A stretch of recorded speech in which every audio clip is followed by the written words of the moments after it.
नमस्कार, आपका स्वागत है। श्रावण अथवा सावन हिंदू पंचांग के अनुसार वर्ष का 5वां महीना पड़ता है। इसे वर्षा ऋतु का महीना या पावस ऋतु भी कहा जाता है, क्योंकि इस समय वर्षा बहुत होती है। इस माह में अनेक महत्वपूर्ण त्योहार मनाए जाते हैं, जिनमें हरियाली तीज, रक्षाबंधन, नाग पंचमी आदि प्रमुख हैं। श्रावण पूर्णिमा को दक्षिण भारत में नारियली पूर्णिमा व अवनी अवितम, मध्य भारत में कजरी पूनम, उत्तर भारत में रक्षाबंधन और गुजरात में पवित्रोपना के रूप में मनाया जाता है। त्योहारों की विविधता ही तो भारत की विशिष्टता की पहचान है। श्रावण यानी सावन माह में भगवान शिव की आराधना का विशेष महत्व होता है। इस माह में पड़ने वाले सोमवार सावन के सोमवार कहे जाते हैं, जिनमें स्त्रियां विशेष तौर से कुंवारी युवतियां भगवान शिव के निमित्त व्रत रखती हैं। श्रावण का संपूर्ण मास मनुष्यों में ही नहीं अपितु पशु पक्षियों में भी एक नव चेतना का संचार करता है। जब प्रकृति अपने पूरे यौवन पर होती है और रिमझिम फुहारें साधारण व्यक्ति को भी कवि हृदय बना देती है। सावन में मौसम का परिवर्तन होने लगता है। प्रकृति हरियाली और फूलों से धरती का श्रृंगार कर देती है, परंतु धार्मिक परिदृश्य से सावन माह भगवान शिव को ही समर्पित रहता है। मान्यता है कि शिव आराधना से इस मास में विशेष फल प्राप्त होता है। इस महीने में हमारे सभी ज्योतिर्लिंगों की पूजा अर्चना और अनुष्ठान की बड़ी प्राचीन एवं पौराणिक परंपरा रही है। रुद्राभिषेक के साथ साथ महामृत्युंजय का पाठ तथा काल सर्प दोष निवारण की विशेष पूजा का महत्वपूर्ण समय इसी माह में रहता है। यह वह मास है जब कहा जाता है कि जो मांगोगे वही मिलेगा। भोलेनाथ सबका भला करते हैं। धर्म प्रेमी सज्जनों एवं साधक गणों के लिए आज हम स्कंद पुराण में वर्णित श्रावण मास का महात्म्य सुनाते हैं। आप सभी इससे अवश्य लाभान्वित होंगे। इससे पहले आपसे निवेदन है कि आप इस चैनल को सब्सक्राइब कर लें। अब मैं आपको श्रावण मास के महात्म्य का वर्णन सुनाता हूँ।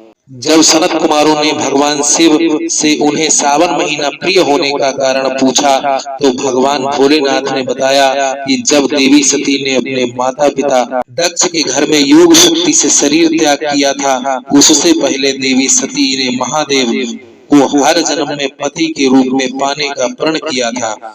अपने दूसरे जन्म में देवी सती ने पार्वती के नाम से हिमाचल और रानी मैना के घर में पुत्री के रूप में जन्म लिया। पार्वती ने युवावस्था में ही सावन महीने में निराहार रहकर कठोर व्रत किया और शिव को प्रसन्न कर उनसे विवाह किया, जिसके बाद ही महादेव के लिए यह विशेष माह हो गया।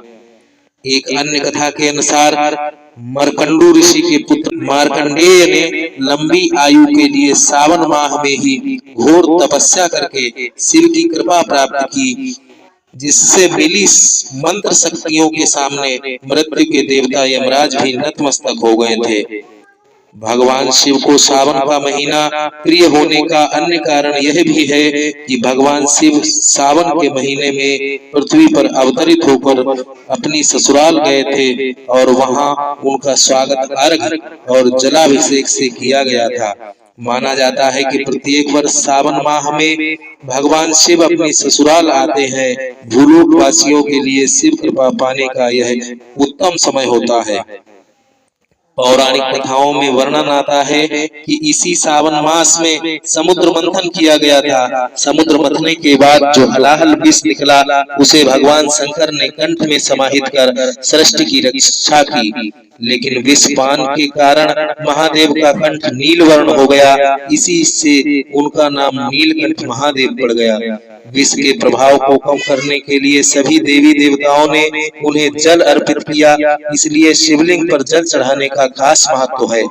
यही वजह है कि श्रावण मास में भोले को जल चढ़ाने से विशेष फल की प्राप्ति होती है। शिव पुराण में उल्लेख है कि भगवान शिव स्वयं ही जल है, इसलिए जल से उनके अभिषेक के रूप में आराधना का उत्तमोत्तम फल है, जिसमें कोई संशय नहीं है।